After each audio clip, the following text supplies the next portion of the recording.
Bueno, gracias. Muy buenos días. Muchas gracias a IDEA por la presentación. ¿Cómo están? ¿Bien? Bueno, no sé si está la presentación. Me parece que todavía no. A ver. Ahora sí. Gracias. Bueno, yo voy a hablar del año 2024 en esto que llamo un puente en busca de la estabilidad.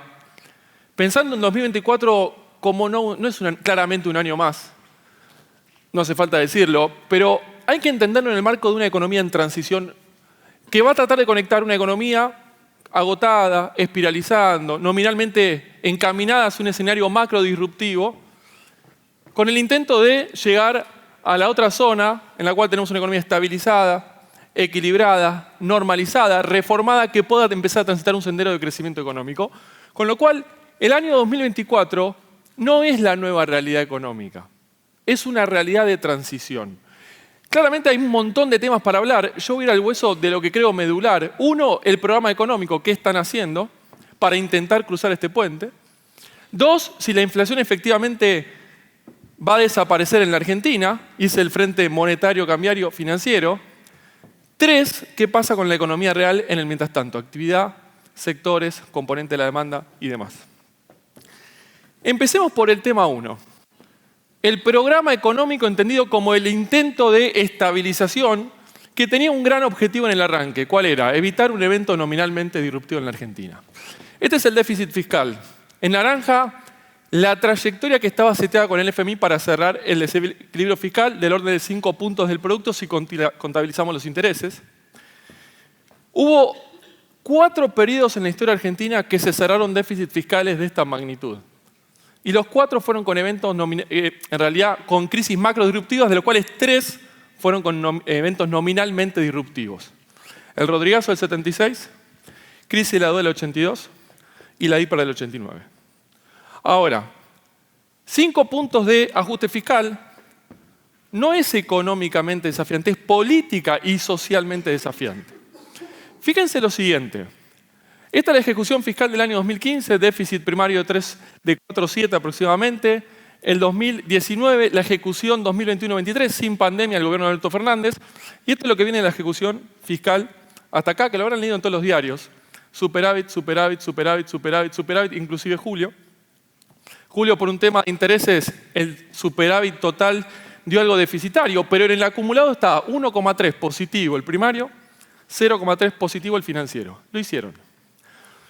Ahora, con una salvedad, que ustedes deberían estar muy al tanto, que es que el proyecto o el programa original intentaba cerrar el déficit en el cual el 40% del esfuerzo fiscal venía ¿por dónde? Por el lado de los ingresos.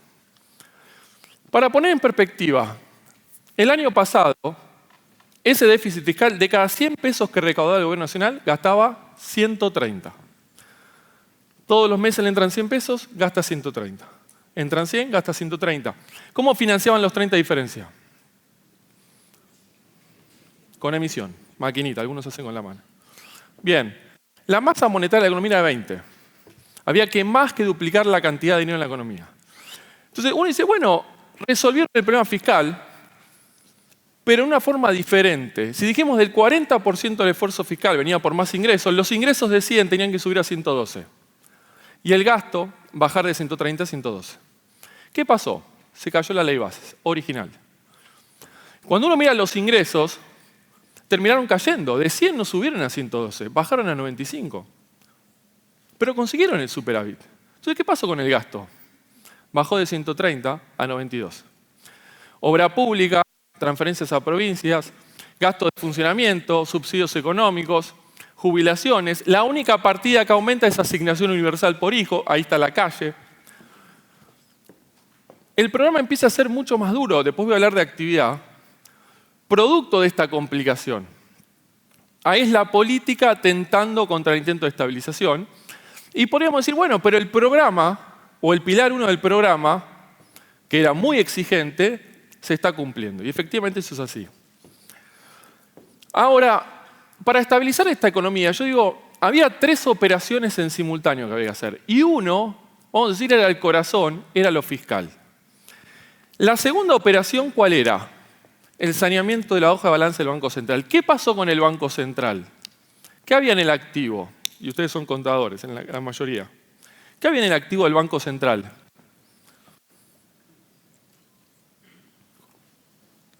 Silencio. Nada. Así fácil, nada. Es más, se habían usado dólares que no eran del Banco Central. ¿Qué había en el pasivo? Pesos, pesos, pesos y más pesos. Esta era la quiebra del balance del Banco Central. Nada en el activo, negativo, y una bola de pesos fenomenal. Entonces, ahí viene la segunda operación del programa, que tiene que ver con el punto 2 y 3, monetario cambiario. Primero tuvo una estrategia de licuación, claro. Había 3 maneras rápidas de sanear el balance del Banco Central. Consigamos 30.000 millones de dólares, los ponemos en el activo, le damos salida a los pesos, está saneado, punto. ¿Cuántos dólares se consiguieron? Pocos o nada. Bueno, entonces trabajemos el pasivo. Hay 2 maneras rápidas de eliminar el exceso de peso de la economía, el exceso de pasivo del Banco Central. 1, con una hiper. Así lo resolvimos en la historia. No, Esteban, hay que evitar una hiper porque la pobreza iba a subir fuertemente. Es verdad. Entonces vamos a la segunda, un Bonex. No, Esteban, hay que respetar los contratos. Es verdad. Listo, las 3 alternativas de resolver esto en forma rápida quedan descartadas. Ahí dentro del programa, la segunda operación, va a un esquema de saneamiento paulatino vía licuación. Y ahí donde la inflación con baja de tasas empieza a reducir el exceso de pesos lentamente. Pero esta estrategia encuentra una limitación. ¿Cuál es la limitación? Que la estabilización empieza a ser efectiva y la economía empieza a desinflacionar. Entonces, ¿qué le pasa a la licuadora? Se queda sin potencia. Y ahí viene la migración de títulos que los bancos ponían en el Banco Central al Tesoro, para reducir esta famosa bola de pasivos remunerados, primero eran LEVAX, después LELIX, después PASES. Ahora, esa estrategia, si pasa, no sé si pasa, ahí estamos, fíjense la base monetaria, toda la caída de la masa monetaria en términos reales de la economía, si ustedes observan, a ver si puedo marcar ahí, no, en el final, en los últimos 3-4 meses, pega la vuelta. Ahí es donde la licuadora empieza a perder efectividad. Fíjense, diciembre menos 6, enero menos 7, febrero menos 9, marzo menos 6. La cantidad de dinero estaba nominalmente estancada hasta abril/mayo. La licuadora haciendo lo suyo, caía en términos reales. Abril más 6, mayo más 11, junio más 15, julio más 16. ¿Qué pasó? Se terminó la seca monetaria. Miren el crédito, menos 15, menos 2, menos 4, menos 0, menos 0,6, mayo más 6, junio más 11, julio más 11. Se terminó la seca monetaria.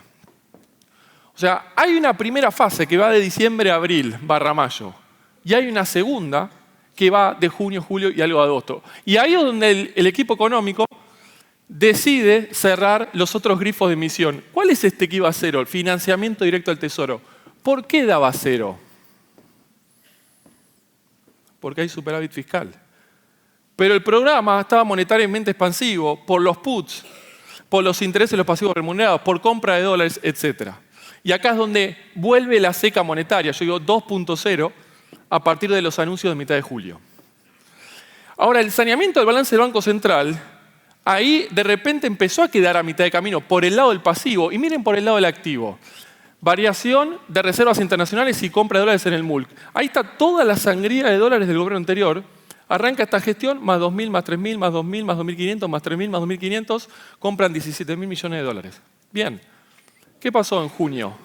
Negativo. Julio, negativo. Agosto, van 100 positivo. Hay que ver cómo termina. Las reservas, miren la línea celeste, que son las netas.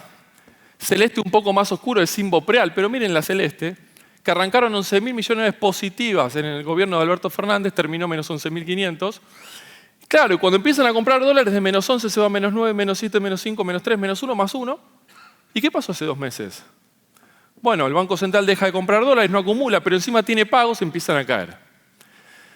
Y acá está, esta es la segunda operación, porque hay un ancla fundamental, que es condición necesaria, pero tal vez no suficiente, que es el ancla fiscal.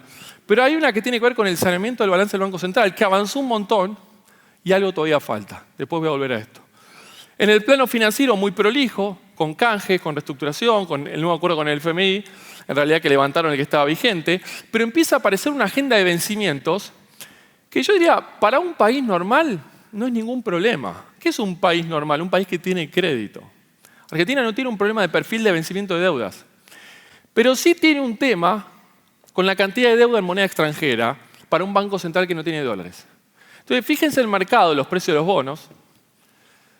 Desde que reestructuró Guzmán, que estaban las paridades en 40, la crisis de Guzmán, mitad del 22, se van las paridades a 15/20.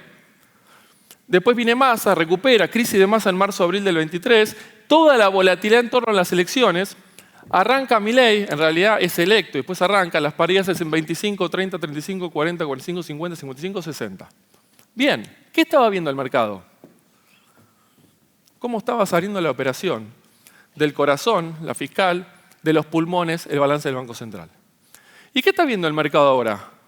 Si la fiscal está bien, bueno, que la otra no está bien, que algo está faltando. Y ahí está el retroceso en el mercado. El riesgo país de 2.800 había bajado a 1.100, rebota a 1.600, hoy en la zona de 1.400, 1.500. Te está diciendo algo todavía falta. Y hay un perfil de vencimientos que de alguna manera implica una especie de reloj de arena que ahora empieza a contar. Y ahí está la tensión. La tercera operación y última, compleja, que había que administrar en el arranque, era la de los precios relativos. Fíjense lo siguiente. Si nosotros agarramos todos los precios de la economía a finales del 2019, los poníamos en planta baja de un edificio, al finales del gobierno anterior estaban en el piso 9. Pero esa era la inflación general. Cuando abríamos los precios, había algunos que estaban en el piso 11, 12, 13, 14, 15 y 16, el dólar blue. Y otros estaban en el piso 3, 4 y 5. O sea, había que administrar un set de precios relativos muy complejo que derivaba, gane quien gane, no importa, a un fogonazo inflacionario. Y ahí estaba el riesgo de un evento nominalmente disruptivo en la Argentina. Entonces, acá empieza el sinceramiento. Esta es la tercera operación. Vamos a empezar por acá, por el blue. Fíjense dónde está el dólar, dónde están los precios de la economía. Pregunta, si el dólar está allá arriba y los precios allá abajo, ¿cómo está la Argentina en términos de competitividad cambiaria? Regalada. Regalada. Por eso te invadían todos los turistas, los extranjeros, los paraguayos, los chilenos, etc. Ahora, enero, febrero, marzo, abril. Y en abril me llamaban, Esteban, qué barato está el billete. No, no está barato. Nos habíamos acostumbrado a un dólar de explosión nuclear.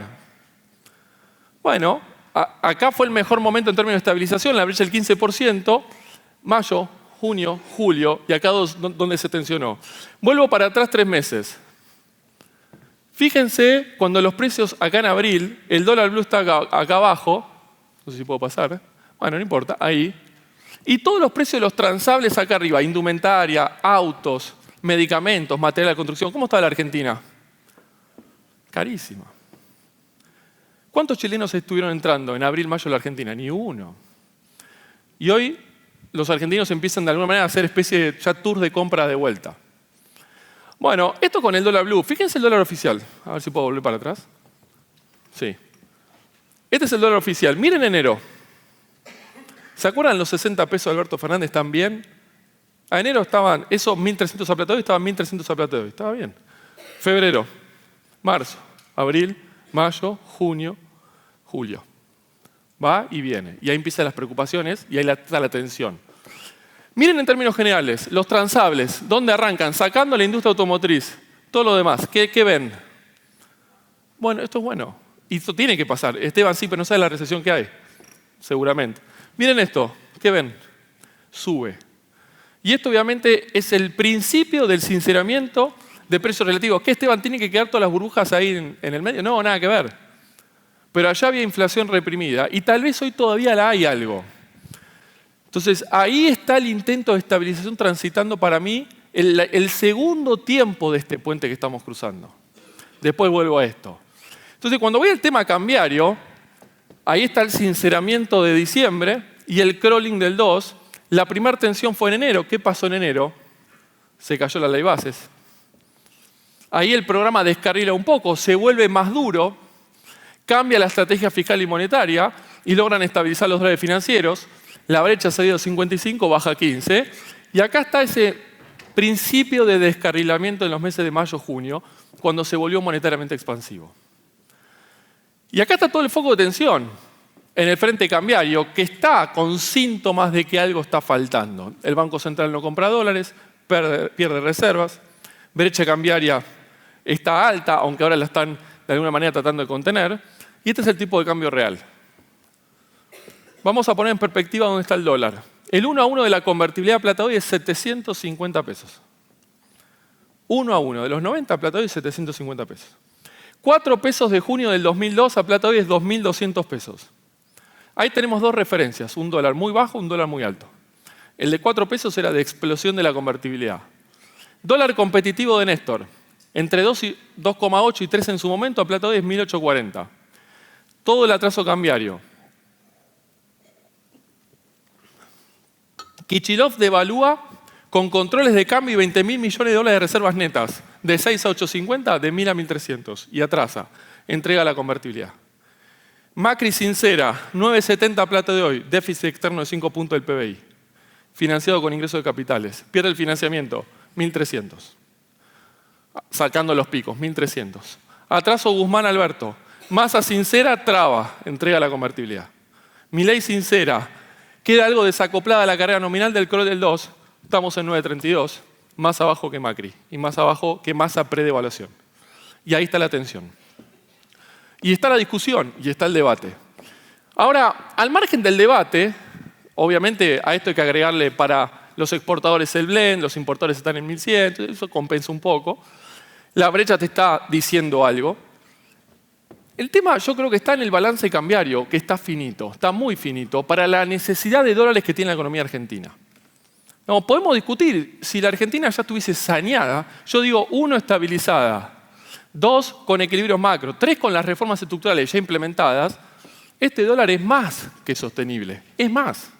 Argentina va a ir a un tipo de cambio mucho más bajo que este y puede llegar a ser más bajo que la convertibilidad. Pero eso post-estabilización, post-normalización y post-reformas. Ahora, si vos tenés tu economía todavía enferma, con un banco central aún quebrado, sin dólares, el balance cambiario, que tiene una balanza superavitaria positiva, no va a ser suficiente para sostener esto, tal vez. Y acá está el debate, si hay que hacer algún service o no, alguna recalibración o no al esquema cambiario. Está la discusión ahí, y yo estoy más del lado de que el sí. Pero también creo que es un service quirúrgico que tiene bastante probabilidad de éxito. Ahora, está claro que atrás de eso, fíjense los dólares de las crisis de Alberto Fernández, si aquel era estratosférico, eso ni hablar, por eso nos invadían de vuelta los chilenos. Atrás de esto está el sendero inflacionario, acá está el fogonazo de diciembre y enero, había que destapar la olla de precios relativos, soltar la inflación y contenerla, y este era el desafío del primer tiempo del puente, evitar una hiper. Y se ganó. Para mí el primer tiempo se ganó 1-0, con juego bonito no, podría ser perdido 3-0. Ahora, el segundo tiempo tiene otro desafío. La inflación de 4/5 se tiene que ir a 0. Y acá está la hipótesis de convergencia del gobierno. De 4 se va a 3, de 3 a 2, empalma el Kroll, se van los 2 al 1, se van al 0. Fin de la inflación, sin recalibración. El consenso analista ve una inflación que da pelea. Yo también la veo. Pero no veo que flote en el tiempo indefinidamente, como sí ve el consenso de analistas. Entonces, o el gobierno gana la pulseada y cruzamos el puente en breve, en un par de pocos meses, o efectivamente va a haber que hacer ese service. Miren la inflación de corto plazo, alimentos y bebidas, en rojo es el dato oficial del INDEC, y acá hay una inflación de corto plazo que te da batalla. Ahora, yo creo que tarde o temprano Argentina va a resolver el problema de la inflación. Vamos a terminar de cruzar el puente. ¿Por qué? Porque están trabajando las causas. No quiere decir que tal vez sea en un proceso lineal como se lo imagina el equipo económico. Porque la inflación de corto plazo viene con paritarias, con precios regulados que todavía hay que sincerar, con indexación, contratos, con crawling, con brecha. Te da batalla. Miren la general, con indicadores de alta frecuencia semanales que está flotando en esa zona. Ahora, esta es la pregunta 2. Digamos, ¿se está trabajando para resolver este problema de la inflación en Argentina? Yo creo que se va a terminar resolviendo. Tal vez no en la forma en que se la imagina el equipo económico, pero para mí la estabilización no está muy lejos. La pregunta es, bueno, ¿y qué pasa con la economía real, con la actividad en el mientras tanto? Esto que ven acá es la producción de bienes y servicios de todas las compañías en su conjunto, de toda la economía. ¿Qué es esto que sube, sube, sube, sube? La salida de la pandemia. Acá el programa de Alberto se queda sin dólares y la economía empieza a bajonear y acá está cómo se resiente a final del año pasado y principio de este año cuando empezamos a transitar este puente.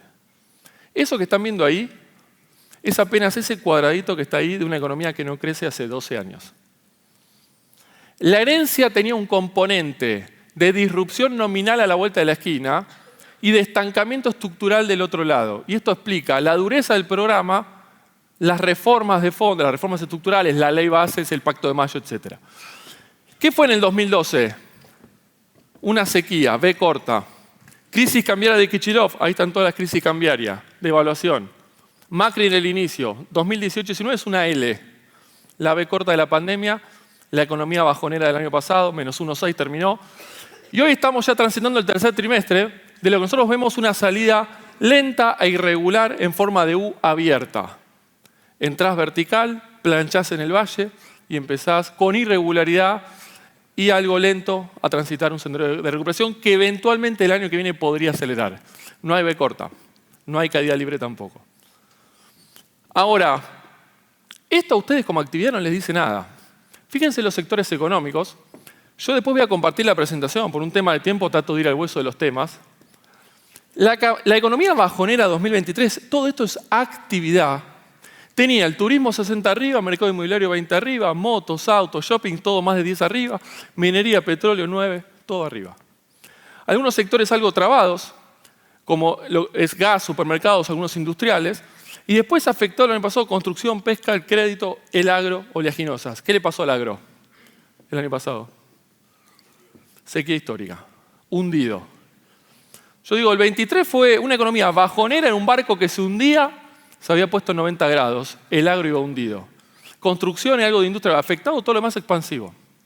Miren el 2024 en datos de alta frecuencia, 2 a mayo, junio y julio. El agro, 47 arriba.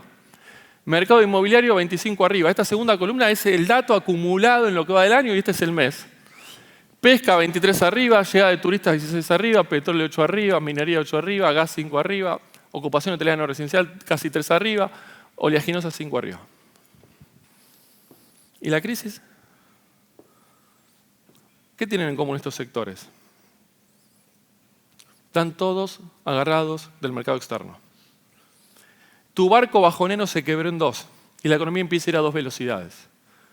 Y acá están los sectores expansivos o ultra expansivos, que ni se enteran que hay recesión en comparación con lo que están en el mercado interno.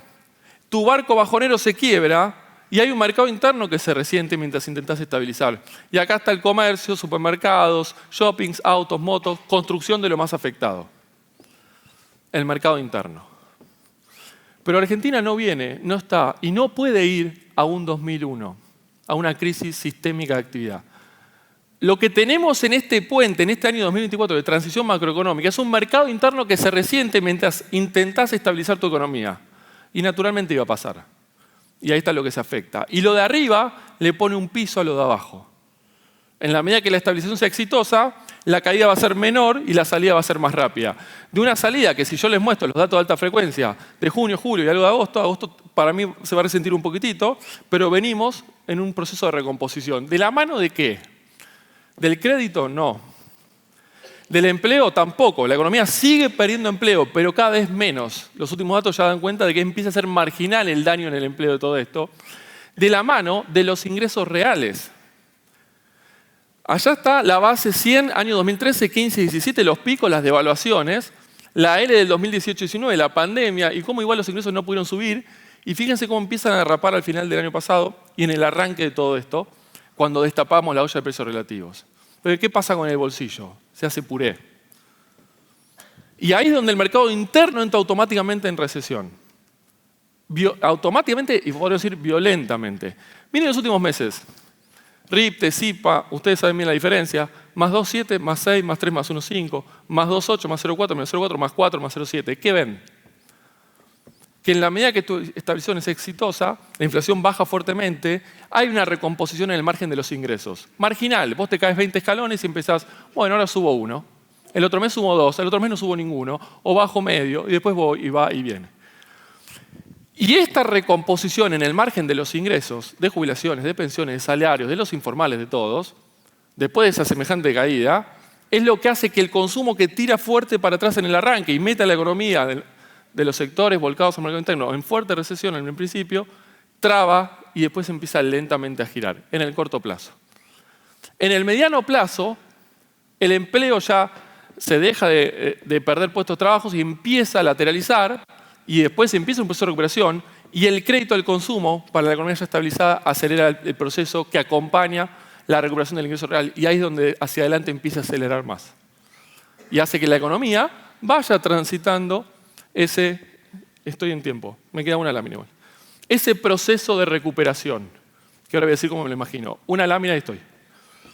Entonces, claro, la pregunta dice, bueno, Esteban, ¿y la gente con ese ingreso real pierde el empleo? Veníamos de caídas fuertes. Fíjense la confianza del consumidor. Así arrancó Néstor. En la mitad de tabla prácticamente, a ver si puedo pasar, sí. Cristina 1, Cristina 2, Macri, Alberto, Milei. ¿Dónde arranca? Abajo. ¿Y qué pasa? Cae aún más. Ahora, en febrero más 1,2, marzo más 1,8, abril más 1,3, mayo más 3, junio se resiente, julio vuelve a saltar más 5. ¿Qué está pasando? Está subiendo. ¿Desde dónde? Desde niveles muy bajos. ¿Dónde está? ¿Cómo está el bolsillo de la gente? ¿Cómo está? Pésimo. Ahora, en ese pésimo hay un proceso de mejoría marginal que está asociada a esa recomposición del ingreso real que les mostraba recién. Pero uno mira esto y dice, el desafío es enorme. Sobre todo si me decís, Esteban, que la estabilización todavía requiere recalibración, se va a cruzar, pero falta todavía un poco. Entonces, bueno, miren los niveles de aprobación, índice de confianza en el gobierno, Néstor, Cristina 1, Cristina 2, Macri, Alberto, pandemia, caída, Milei. ¿Y qué pasa? Menos 8 en enero, menos 1 en febrero, menos 0,5 en marzo, abril menos 4, mayo recupera, junio menos 2, julio menos 3. ¿Qué hay? Un proceso de erosión de capital político. Fin de la luna de miel. ¿Dónde está? Alto. Y acá un poco, y con esto voy a cerrar, está esta Argentina en el 2024, en la cual convive la recesión, la frustración con la ilusión y la esperanza. Esto lo describe a la perfección Oliveto. Los argentinos por primera vez, fíjense esa montaña, miren esta otra, separaron el bolsillo del corazón y de la cabeza. ¿Qué hay atrás de esta ilusión, de esta esperanza que convive con la frustración y la recesión? Y son dos cosas que van corriendo a distintas velocidades y desde distintos lugares. Ansiedad, ¿o no? ¿Ansiedad de quién? De todos, empezando por el gobierno. ¿Por qué? Y bueno, por esto, claramente. Y se empieza a entender decisiones de política económica. ¿Ansiedad de quién? De los empresarios. ¿Por qué? Por el valle, para los que están en el mercado interno.